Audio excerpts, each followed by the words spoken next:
নাটোর পৌরসভায় অপরিকল্পিত ড্রেনেজ ব্যবস্থার কারণে প্রতি বছরই বর্ষাকালে বিভিন্ন এলাকায় পানি জমে জলাবদ্ধতার ভোগান্তি পোহাতে হয়। স্থানীয়দের অভিযোগ, অধিকাংশ ড্রেন দীর্ঘদিন সংস্কার না হওয়ায় সেগুলো অকেজো হয়ে পড়েছে।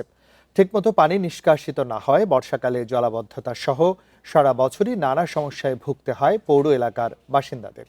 নিয়মিত পৌরকর পরিশোধ করলেও দীর্ঘদিনে এই সমস্যার সমাধান না করায় ক্ষোভ প্রকাশ করেন বাসিন্দারা।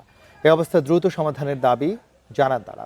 পৌরসভার প্রশাসক জানান, ড্রেনগুলো পরিষ্কার ও মেরামত করা হচ্ছে যাতে পানি জমে জলাবদ্ধতার সৃষ্টি না হয়।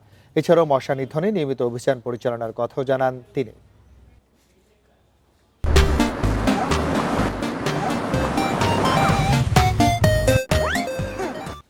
বাড়ির ভিতরে একটু বৃষ্টি হলে বাসার ভিতরে পানি ঢুকে যায়।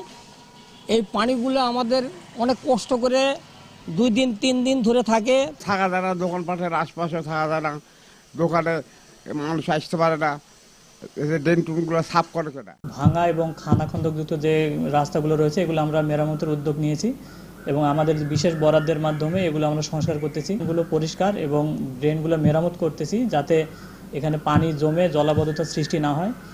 এছাড়াও মশা নিধনে নিয়মিত বিভিন্ন জায়গায় অভিযান চালানো হচ্ছে।